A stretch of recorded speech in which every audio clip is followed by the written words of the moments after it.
सर्वे भवन्तु सुखिनः सर्वे सन्तु निरामया सर्वे भद्राणि पश्यन्तु मा कश्चित् दुःखभाग् भवेत्। ओम शांति शांति शांति। नमस्ते। मु आचार्य सुब्रत कुमार निरग भवर यही अध्याय को आपण मानक स्वागत करुच्ची। आशीर्वाद करुच्ची आपण मैंने जीवन में सुखी हूँ, शांत हूँ, धनवान हूँ, ज्ञानवान हूँ, आउ जीवन मुक्त हूँ। बहुत मजा कथा हूँ जे ये दुनिया रे वर्तमान साधु सन्थ मानकर आगमन बहुत मात्रा कमी जाइए।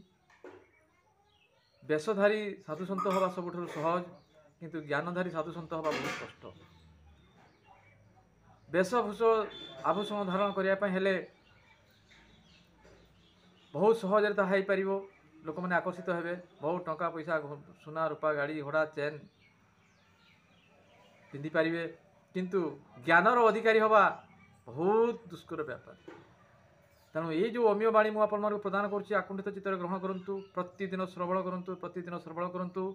आउ मोर आकांक्षा जो रही गोटे सत्संग केन्द्र स्थापन करी, लोक मैंने श्रवण करेंगे, आसवे देखिए। तेणु आपण मैंने मुक्त हस्तर किसी दान करूँ, से आपणकर भी कल्याण अच्छी। आउ मोर चैनल कर सार्थक हम, शह शह लोक आपण ज्ञान प्रदान कर सहायक हे। आपण गोटे दीर्घ स्तंभ सेतु हो। आज गोटे नुआ भिड मुझे देवी। समस्ते बहुत लोग मत कही था जे भजन तो भगवान को उद्देश्य अर्पण कराए, से भजन कौन अर्थ कौन थाए।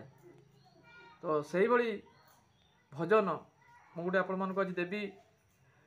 मो दृष्टि रे, मो विचार रे, मो ज्ञान रे जी भजन आज पर्यंत लेखा हो कौन सी आक्षरिक अर्थ रे लेखा हो ना, सब बेले सारगर्भक आध्यात्मिक बाणी, आध्यात्मिक चेतना, चिंता एवं तत्व ज्ञान रे भरपूर हो रही है। श्रवण करी आमे माने जीवन को आग को नहीं पारिबा। से आक्षरिक अर्थ जदि आम कर बसवा भूल हो शुणी आम किसी लाभ हम ना। तेणु आसतु गोटे आज भजन मुझे दूसरी जे आम जानी जानते समस्ते जे आमर ओडिशा माटीर प्रख्यात जड़े साधु सन्त सन्यासी थे अच्युतानंद, जहाँकर मालिका आज पर्यंत सत बोली प्रमाणित हो चली। प्रति मुहूर्त में समस्ते कहते अच्युतानंद बाणी। से अच्युतानंद गोटे एक भजन लिखते पंचसगा भजन, यूट्यूब आप देखिए। से भजन टाक मु आज अर्थ करुच्ची, तार प्रकृत तात्विक अर्थ दूसरी, मन ध्यान दे शुणु कौन अच्छी। भाई मन हो बसी बना बन, भाई मन हो अबना बनिले अमिशा मिशिब, अमा परे मो पाहेब तो धन। से कहते भाई मन हो, हे मन मनधारी प्राणी तुम्हें माने सबू अब बस, धीर स्थिर बस, अबना बन, जहाँ के बनी ना तुम्हें बन। तुम्हें मुख्यमंत्री हाँपी खोजनी, तुम्हें गादीवाला हाँपी खोजनी, तुम्हें धन संपत्ति मालिक हाँपी खोजनी, 5 बिल्डिंग कटा करने खोजनी, रॉयल इस्टेट संपत्ति करने तुम्हें चाहनी। तुम्हें अबना बन, जोटा कहीं बनू ना तुम्हें ताहा बन। अबना बनले कौन हम ना, तुम धीर स्थिर बस तेज जे अबना बन। अबना बनले कौन हम, तुम जो धन संपत्ति हम ता अमापरे मपा हम। से धन संपत्ति अमापरे मपा हम। अमाप 1, अमाप 2, अमाप 3 भाया उदाहरण स्वरूप मत कहींपारे। जगन्नाथ नाम आज पर्यंत जी मंदिर सारा पृथ्वी होती, जदि संपत्ति आकार आकलन कराहब तेरे केते अर्ब केते खर्ब टंकार संपत्ति हम तार कहीं कलना करें। से भाई जड़े महापुरुष जन्म होते जगन्नाथ, जे कि सारा पृथ्वी देखते बर्तमान सत्य जुगे से आसते 1600 कोटी वर्ष पूर्वे, तथापि आज पर्यंत से चली महिमा प्रचार चली। आज पर्यंत रामचंद्र कथा कहतु, दुर्गा कथा कहतु, काली कथा कहतु, से एमती कम करमती धन संपत्ति उपार्जन कर धन संपत्ति को कहीं आज पर्यंत आकलन करना। जदि आक्षरिक अर्थ देखा, तात्विक अर्थ देखले तो आहरी बढ़िया। जे एत ज्ञान अधिकारी होते जहाँ चाहूले करें, ଯାହାକୁ ଯାହା ଦେବା ପାଇଁ ଚାହୁଁଥିଲେ ତାହା ହୋଇପାରୁଥିଲା, ଜଗତର କଲ୍ୟାଣ ପାଇଁ ସେମାନେ ନିଜ ଜୀବନକୁ ଉତ୍ସର୍ଗ କରିଦେଇଛନ୍ତି। ତେଣୁ ସେଇଟା ହେଉଛି ତୁମମାନଙ୍କର ଧନ, ସେଇଟା ହେଉଛି ତୁମମାନଙ୍କର ସମ୍ପତ୍ତି। ତେଣୁ ସେଇଟା ତୁମେ ହୁଅ। ତାହେଲେ କ'ଣ କରିବାକୁ ପଡ଼ିବ ନା ଅମାସ୍ୟା ନିଶିରେ ଷୋଳ କଳା ଚନ୍ଦ୍ର ସର୍ବଦା ନିଶିରେ ରବି ଦର୍ଶନ। ସେ କହୁଛନ୍ତି ତୁମେ ଧୀର ସ୍ଥିର ହେଇ ବସିବ, ତାହେଲେ କ'ଣ ଦେଖିବ ତୁମେ ନା ଅମାବାସ୍ୟା ରାତିରେ 16 କଳା ଚନ୍ଦ୍ର ଦେଖିବ। ଏହା କ'ଣ ଆକ୍ଷରିକ ଅର୍ଥ? ସମସ୍ତେ କହିବେ ଅମାବାସ୍ୟା ରାତି ତ ଚନ୍ଦ୍ର ଦିଶେନି, ତାହେଲେ 16 କଳା ଚନ୍ଦ୍ର ପୂର୍ଣ୍ଣିମାର ଚନ୍ଦ୍ର କେଉଁଠୁ ଆସିବ? ଏ ଆକ୍ଷରିକ ଅର୍ଥରେ ଲେଖା ହେଇନି ବନ୍ଧୁଗଣ। ଏଠି ଲେଖା ହେଇଛି କ'ଣ ନା ଅମାବାସ୍ୟା ନିଶିରେ 16 କଳା ଚନ୍ଦ୍ର ଦର୍ଶନ କରିବ। ଚନ୍ଦ୍ର ମାନେ କ'ଣ ନା ଜ୍ଞାନ ରୂପକ ଚନ୍ଦ୍ର ତୁମ ଭିତରେ ଉଦୟ ହେବ। ଯେଉଁ ଆଜ୍ଞା ଚକ୍ର ରହିଛି ଲଲାଟରେ ରହିଛି, ଲଲାଟରେ ତୁମର ଧୀର ସ୍ଥିର ବସିବ, ଧ୍ୟାନ କରିବ, ତାର ସେ ଲଲାଟରୁ ଗୋଟେ ଆଲୋକ ବାହାରିବ, ଯେଉଁଟାକି ଚନ୍ଦ୍ରମା ପରି ଉଜ୍ଜଳ, ଚନ୍ଦ୍ରମା ପରି ଶୀତଳ, ସୂର୍ଯ୍ୟ ପରି ଉଜ୍ଜଳ। ସେଇ ଆଲୋକକୁ ତୁମେ ଦର୍ଶନ କରିବ। ଆଉ କ'ଣ କରିବ? ଅମାସ୍ୟା ରାତିରେ ମଧ୍ୟ ତାକୁ ତୁମେ ଦେଖିପାରିବ। ଆଉ ସର୍ବଦା ନିଶିରେ ରବି ଦର୍ଶନ। ଆଉ ଧୀର ସ୍ଥିର ହେଇ ବସି ତୁମେ ଧ୍ୟାନ କରିବ, ତାହେଲେ ପ୍ରତିଦିନ ରାତିରେ ତୁମେ ସୂର୍ଯ୍ୟଙ୍କର ଦର୍ଶନ ପାଇବ। ଅର୍ଥାତ୍ ସୂର୍ଯ୍ୟଙ୍କର ଯେମିତି ତେଜ ଆଭା, ସେ ଆତ୍ମାର ଜ୍ୟୋତିରେ ସୂର୍ଯ୍ୟ ଉଦ୍ଭାସିତ ହେଇଛି, ସେ ଆତ୍ମାର ଜ୍ୟୋତିଟାକୁ ତୁମେ ନିଜେ ହୃଦବୋଧ କରିପାରିବ, ତୁମର ଜ୍ଞାନ ଚକ୍ରରୁ ତାକୁ ଦେଖିପାରିବ। ଆଉ ଅହନିଶି ଯହିଁ ପ୍ରଦୀପ ଜଳୁଛି, ଦୀପ ତେଜେ ଅଣଚାଶ ପବନ। ସେଇ ଯେଉଁ ଆଲୋକ ଜଳୁଛି, ସେଇ ଆଲୋକ ରୂପକ ଦୀପ, ଆତ୍ମା ରୂପକ ଦୀପ ଯେଉଁ ଜଳୁଛି, ସେ ଜଳିବା ଦ୍ୱାରା କ'ଣ ହେଉଛି ନା ଅହନିଶି ଜଳୁଛି। କୌଣସି ବେଳେ ସେ ଦୀପ କାହାରି ଲିଭିଯାଏନି, ଯେତେବେଳେ ଲିଭିଯାଏ ସେ କହେ ହେ ଦୀପ ଲିଭିଗଲା ରେ, ମରିଗଲା ଲୋକଟା। ତେଣୁ ସେଇ ଯେଉଁ ଦୀପ ଜଳୁଛି ତାହା ଅହନିଶି ଜଳୁଛି, ସବୁବେଳେ ଜଳୁଛି, ସବୁବେଳେ ଜଳୁଛି, ସବୁବେଳେ ଜଳୁଛି। ଆଉ ସେଇ ଦୀପର ତେଜରେ ଆମ ଭିତରେ ଯେଉଁ ପ୍ରାଣବାୟୁ ଯାଉଛି, ଯିବା ଆସିବା କରୁଛି, ଅଣଚାଶ ପବନ, ଦୀପ ତେଜରେ ଅଣଚାଶ ପବନ ଯେଉଁ ଆମ ଦେହରେ ବହୁଛି, ତାହା ସେ ଆତ୍ମାର ରୂପ। ଆତ୍ମା ତାକୁ ଶକ୍ତି ଦେଇକି ତାକୁ ଚଲେଇଛି ବୋଲି ସେ ଚାଲିଛି। ତାପରେ ନିର୍ଝର କନ୍ଦରେ ହଂସ ପହଁରୁଛି, ଅଗାଧ ଜଳେ ହରିଣୀ ଆସନ। ନିର୍ଝର କନ୍ଦରେ ହଂସ ପହଁରୁଛି। ଆହା କେଡ଼େ ଭାବଗର୍ଭ କଥା ଇଏ। ନିର୍ଝର ମାନେ ହେଉଛି ଝରଣା, କନ୍ଦର ମାନେ ହେଉଛି ଝରଣାର ଉତ୍ସ, ଯେଉଁଠି ଝରଣା ବାହାରେ। ତ ଆମ ଶରୀର ଭିତରେ ଯେଉଁ ନିର୍ଝର କନ୍ଦର ରହିଛି, ସେଠି ହଂସ ପହଁରୁଛି। ହଂସ କହିଲେ ଆମର ଆତ୍ମା ପହଁରୁଛି, ଆମର ଜୀବନର ଆତ୍ମା ପହଁରୁଛି। ସେ କେଉଁଠି ନା ସ୍ୱାଧିଷ୍ଠାନ ଚକ୍ରରେ ଆତ୍ମା ରହିଛି, ତାହା ଜଳରେ ମଗ୍ନ। ସମସ୍ତେ ଜାଣିଛ ଯେ ଆମର ଜଳ ଦେହରେ 72 ଭାଗ ଜଳ ରହିଛି। ତେଣୁ ଏଇ ଜଳମୟ ଶରୀର ଭିତରେ ଯେ ଆତ୍ମା ରୂପ ହଂସ ରହିଛି, ସେ ସ୍ୱାଧିଷ୍ଠାନ ଚକ୍ର ହେଉଛି ତାର ମୂଳ। ସେଇଠି ସେ ରହି ସେ କ'ଣ କରୁଛି? ହଂସ ସେଇଠି ସବୁବେଳେ ଖେଳୁଛି, ପହଁରୁଛି। ଆଉ ଅଗାଧ ଜଳେ ହରିଣୀ ଆସନ। ହରିଣୀ କ'ଣ ନା ହରିଣୀ ହେଲା ସବୁଠୁ ଚଳଚଞ୍ଚଳ ଜୀବ। ଆମ ଦୁନିଆରେ ଯେତିକି ଚଞ୍ଚଳ ଜୀବ ଅଛନ୍ତି, ଭୟାତୁର ଜୀବ ଅଛନ୍ତି, ଯେଉଁମାନେ ଖୁବ୍ ଶୀଘ୍ର ତୀବ୍ର ଗତିରେ ଦୌଡ଼ି ପାରନ୍ତି, ତୀବ୍ର ଗତିରେ ମନୋଚିନ୍ତ ବୁଲନ୍ତି କରନ୍ତି, ସେ ହେଉଛି ହରିଣୀ। ତେଣୁ ଆମର ଇଏ ହେଉଛି ସାମାଜିକ ଅର୍ଥରେ, ଆକ୍ଷରିକ ଅର୍ଥରେ। କିନ୍ତୁ ସବୁଠାରୁ ଭୀତତ୍ରସ୍ତ ଜାଗ୍ରତ ସଦବା ଦୌଡ଼ୁଥିବା ହରିଣୀ କିଏ ନା ମନ। ଏ ମନ ରୂପକ ହରିଣୀ କ'ଣ କରୁଛି ନା ଅଗାଧ ଜଳରେ ସେ ବାସ କରୁଛି। ଅର୍ଥାତ୍ ଆମ ଦେହ ମଧ୍ୟରେ ମନ ସବୁବେଳେ ବାସ କରୁଛି। ଦେହର କେଉଁ ଜାଗାରେ ମନ ନାହିଁ ମୋତେ କହିଲେ? ଯଦି ଆମେ ନିଦରେ ବି ଶୋଇଯାଉଛେ, ଗୋଟେ ମଶା କାମୁଡ଼ିଲେ ଆମ ହାତ ଯାଇକି ସେ ଅଞ୍ଚଳରେ ପହଞ୍ଚି ଯାଉଛି। ନିଦରେ ବି ଆମ ମନ ନଖ ପାଖରୁ ନାସିକା ପର୍ଯ୍ୟନ୍ତ, କେଶାଗ୍ର ପାଖରୁ ଚର୍ମ ପର୍ଯ୍ୟନ୍ତ ସବୁ ଜାଗାରେ ମନ ବିଚ୍ଛୁରିତ ହୋଇ ରହିଛି। ତେଣୁ ସେଇ ଅଗାଧ ଜଳରେ କ'ଣ ହୋଇଛି? ହରିଣୀ ଆସନ କରିଛି, ମାନେ ମନ ତା ଭିତରେ ସବୁବେଳେ ବିଚରଣ କରୁଛି। ସତେ ଛୁଆ ଧରି ଖେଳୁଛି ହରିଣୀ, ବ୍ୟାଘ୍ର ଆଣି ତାକୁ ଦିଏ ଆହାର।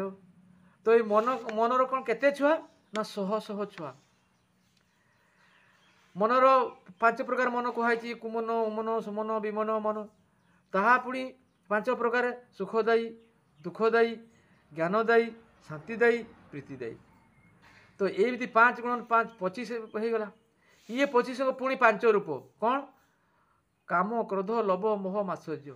ତେଣୁ 125 ହେଇଗଲା। ଏହିପରି ଯଦି ଦେଖିବାକୁ ଯିବେ 100ରୁ ଉର୍ଦ୍ଧ୍ୱ ହେବେ ଏଇ ମନର ବିତରକ ସବୁ। ମନର ଯେଉଁ ତତ୍ତ୍ୱାବଧାରକ, ଯେଉଁମାନେ ମନ ପାଖକୁ ପହଞ୍ଚାନ୍ତି, मन पाक संवाद दियंती से समस्ते जदि मिशीजे 100 रु बेसी हेबे से सब किए चलाउछि ना मन चलाउछि किंतु सेमाने जदि जे चलुछंती तो खाद्य किए दउछि भारी मजा कथा जे एते एते जीव आम देह भितर केते जीवकोष होछन असंख्य कोटी कोटी अर्ब अर्ब से जीवकोष माने बंचिछंती केमिति मतलब जीवकोष जेतु जीव रहिछि ताको भितर आत्मा रहिछि से बंचिछंती से कोन खाउछंती कोन भारी मजा प्रश्न से माने कौन सी खाद्य ग्रहण करना केवल प्राणशक्ति द्वारा आहूत प्राणर शक्ति जहाँ मोर सबुठ आलोचना मूल विषय सहीटा को से ग्रहण करती आस्वादन करती जे आमर प्रश्वास जो आम O3 नौचु अम्लजान नौचु जोटा को प्राणशक्ति बोली कह जाए जोटा वैज्ञानिक भाषा ओजन बोली कहुच्छी से वायुटा को आम शरीर भितर समस्त जगह चलप्रचल होती सेटा को सेवन करती तेणु मोर ये प्राण को धरिबा प्राणशक्ति को विचलन करवा प्राणायाम करने सबुठ बेसी गुरुत्वपूर्ण मुझे दूसरी ये प्राणायाम कला माने आम शरीर प्रति जीव जी जीवकोष रही जो जगार से समस्ते शक्तिवंत हो उठे जो O3 मलिक्यूल से पाइबे द्वारा शक्तिवंत हो किए दौर आम प्राणशक्ति दौर से प्राणशक्ति को बाघ कहुई ना सबुठ बलशाली सी कार्य करे प्राणशाली मुझे आगुरी कही जे आत्मार 2 गोटी रूप गोटे है गति रूप गोटे है शक्ति रूप गति रूप हूँ मन शक्ति रूप हूँ प्राण तेणु से शक्ति रूपी प्राण हूँ बाघर सहित तुलना कराई इरे बलशाली सी एत बलवान जे कौन सी कार्य ता पक्षरे अकरणीय नुहे सबू कार्य से करें जिते एत बड़ हाथी को भी से बस करुच्ची लक्ष लक्ष टन पानी जहाज को भी से चलाऊँगी तार से केते बलशाली तेणु ताकू कहुई किए चलाऊँगी ना जन आत्मा चलाऊँगी और आत्मार प्राणशक्ति ही चलाऊँगी तापर देखिबा निशबद घरे नाम संकीर्तन शबदरे नाही हरि भजन वाह कि सुंदर कथा निशबद घरे नाम संकीर्तन शबदरे नाही हरि भजन अच्युतानंद कहते एत बड़ साधु सन्त सिद्धि साधक जड़े सी कौन देखते देख निशब्द घर नाम संकीर्तन करा जाए यदि हरि भजन तुम करने को चाहिए ताहले चुपचाप एकुटिया नीरव निश्चल भाव में बसिकी तुम यदि भजन कर हरि दर्शन पाइब कि आजिकल जुग कौन कराई तार अलटा अष्टम प्रहरी कहला माने 10टा कीर्तन दल को निमंत्रण कराहब 10 जगार से गोटे दल 15,000 टंका लेखा ने आउ खाइबे कौन ना सुस्वादु भजन करेंगे 15-20 तरकारी हम से भितर से खाइबे डानलप गदी आसो से शुइबे माइक देकी माइक तो नुहे आजिकल तो माइक जो चलीगला डीजे बड़ बड़ सब बाक्स सब बाजुव जोटा कि 300 डेसिबल 400 डेसिबल शब्द शब्द छाड़ुवे लोक मन हृदय थरुव ताकू बजेकी करेंगे ता कौन हरि भजन से बरं हरिंकर विमुख ताहा कले हरि देखा देवे कौन हरि आंख ठार दूरे पड़े ना बाबू मोर आंख पाक जीविनी मोर आंख दर्शन देवार किसी आवश्यक नहीं तेणु अज्ञान पाखक कहीं पहुँचेनि मन रखी था ज्ञानी पाखक समस्ते पहुँचती चाणक्य गोटे साम्राज्य को नष्ट कर आ गए नुआ साम्राज्य तैयारी करते एत लोक से जड़िले रामचंद्र से खोजापी राम लक्ष्मण 2 जन बाहर कि सागर केते आसिले बानर सेना आसिले जबुबान आसिले हनुमान आसिले बाड़ी आसिले सुग्रीव आसिले केते आसिले केते लक्ष लक्ष सैन्य आसी संगे मिसिले केमिति केवल से ज्ञान बल आकृष्ट हो श्रीकृष्ण 8 अखणी सेना था केमिति है से प्रकार तेणु निशबद घरे नाम संकीर्तन हम जदि हरि भजन करने चाहते ताले घरे आखि बंद कर चुपचाप बसंतु आउ जदि स्मरण करेंगे हरि को ताले से हरि आपको दर्शन देवे तापाई कौन दरकार ना शरीर निश्चल हवा दरकार मन निश्चल स्थिर हवा दरकार प्राण स्थिर हवा दरकार ताले हो पार जमी शिव बसती सेमती बस पड़ो 4 मेघ मिशी नील जल बरसती मरुड़ी रे कृषि हेला दहन जे से कहते जे आम मेघ बा जो आमको जलदान करे जेपरी सहीपरी आमको ज्ञानदान ज्ञान रूपक जलदान करते क्यों मैंने ना आखि द्वारा देखिकी आम ज्ञान पाऊ चक्षु द्वारा शुणिकी ज्ञान पाऊ आउ पढ़ी मुह द्वारा कहीकि पढ़ी ज्ञान पाऊ आउ ध्यान द्वारा जाग पाऊ। तो यही चारि मेघ चक्षु कर्ण मुख आउ आमर आज्ञा चक्र जोटी आम ध्यान करूँ जो चक्र यही चारि द्वारा आम ज्ञान पाई था। यही चारि द्वारा बर्तमान लोक को ज्ञान दान कर देखु केते संस्था अच्छा खाली से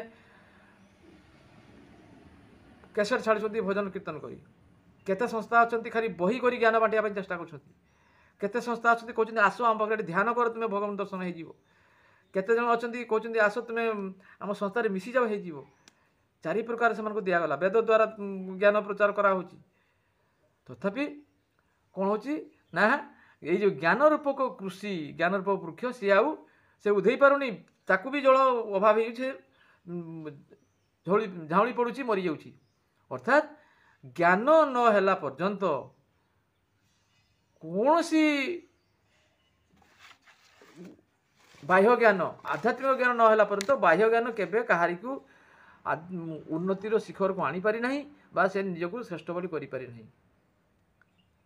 आपण मैंने देखो जदि आम पुराण इतिहास ये सब को देखा अवलोकन करवा से देखा कौन ना सत्ययुग रे किए धनी थिला तार आज किसी रेकर्ड अच्छी किंतु सत्ययुग रे कौ महापुरुष आसते तार रेकर्ड वर्तमान पुराण पथी दे पारुछि। श्रीकृष्ण समय रे कौ माने महायोद्धा थिले कौ माने बड़ वीर थिले कौ माने बड़ ज्ञानी थिले तार प्रमाण मिलुछि किंतु किए केतेटा केते अनिल आमानी भाया केते सौ कोटी टंकार संपत्ति का थिला बोली किछि उल्लेख रोचे कौटी नहीं। तेणु आमको ज्ञान रूपक बारी को सब बड़े शरीर सिंचन करिया पड़िबो आउ आम ज्ञान बारिधि को आमको ज्ञान भीतर बुड़ पकई आम जो ज्ञान वृक्षटी को उज्जीवित करिया पड़िबो तार शाखा प्रशाखा मिले निजको प्रस्फुटित करिया पड़िबो।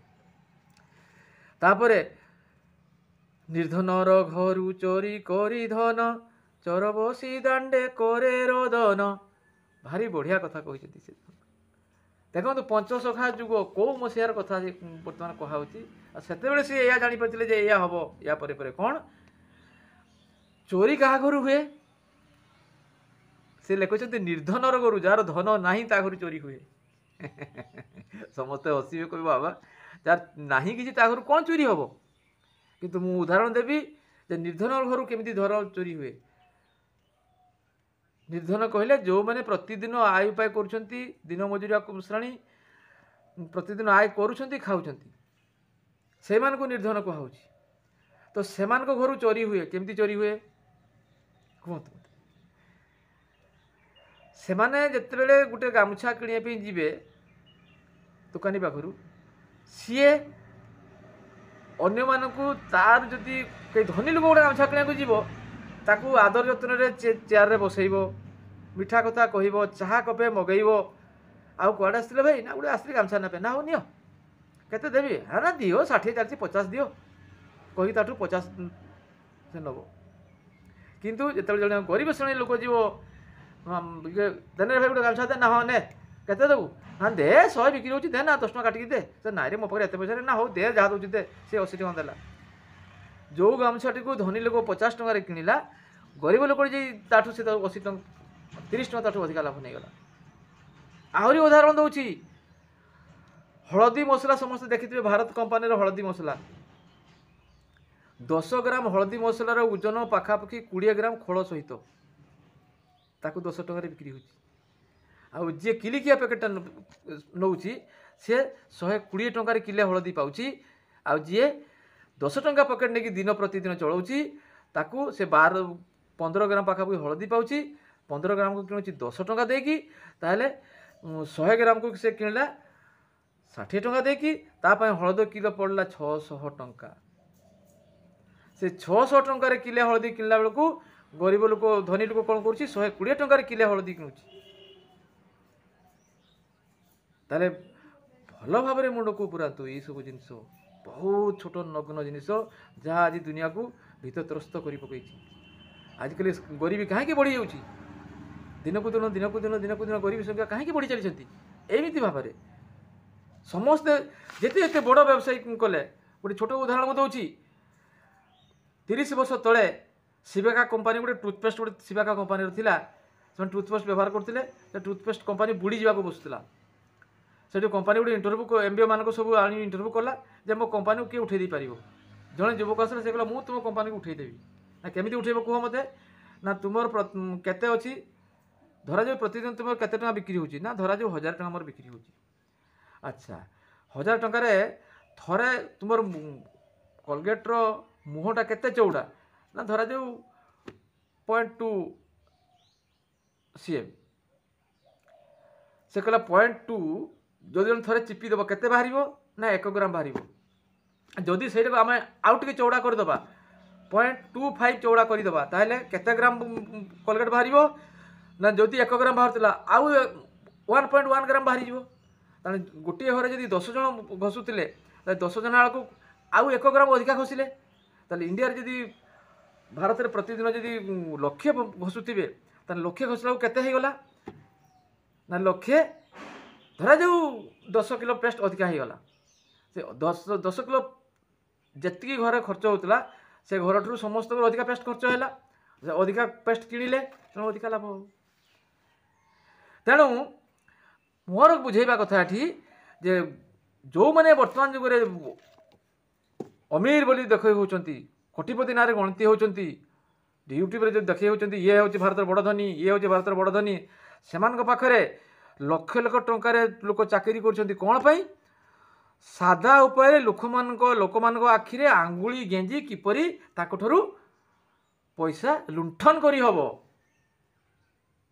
सहज भाषा में आहुरी गोटे उदाहरण दूसरी आपण मैंने देखुवे मोबाइल प्रतिदिन प्रति एमती मेसेज से छाड़ी देते जोटे खाली आप हाथ छुईदेला मैंने आप बैलेंस पैसा कटि जाइए बहुत थर मुझे देखी मो पाखक भी आसी खाली मोबाइलटा ऑन करदेला मैंने मोर से पैसा कटि जाए होता आगुरी सेमती एवं भी चली प्रतिदिन से कर लक्ष्य जे साधा उपाय सहज उपाय केमी लोक लुंठन कर आमको आयकर भी धरी पारनी सरकार भी आमको भंडे धरी पारनी किंतु आम लोक मान लुंठन करवा तेणु सी कहते गरीबर घर चोरी करी धन गरीब घर चोरी करे किंतु से तापर कौन करे ना चोर बसी दांडे करे रोदन अर्थात सी जो चोरी कला से चोर फल प्रथमे आसब ता मालिक को रोगशोक परिताप बंधन बासन आनीच प्रथम रोग भोग कर सी लोकटी आउ से कांद हा हा मत रक्षा कर मत कैंसर हो गला मत ब्लड प्रेसर है मत अमुक होगा समुक होगा से कही चित्कार कर आउ धरा जिते पड़ सी तु कौन पर करूँ सब कम से गुड़ धरी कांद भाई रे मुझे सब करूली कौन पर ना मो परिवार को बढ़ाई कई परिवार में तो मुंडे पड़े दस्यु रत्नाकर भाया जो उदाहरण समस्त जानते काहारी पाप कहीं नहीं पारे नहीं तेणु ये बुझंतु आउ धरा हेले चोर धरती पर कहे कहे अच्युत मूढ़ अज्ञान तेणु तुम्हें जो मूढ़ अज्ञान भाषुच या छाड़ी दियो ज्ञान पथ को आस ज्ञान आहरण कर आउ समस्त सुखरे रुह ये मोर आजिकार बाणी मोर वीडियो को देखंतु बारंबार देखंतु चैनल को सब्सक्राइब करंतु ग्राहक संख्या बढ़ातु आउ मुक्त हस्तर किसी दान करंतु तेबे मु आहुरी नुआ नुआ वीडियो आपन छाड़बी आ ज्ञान गर्वक बाणी सब देवी।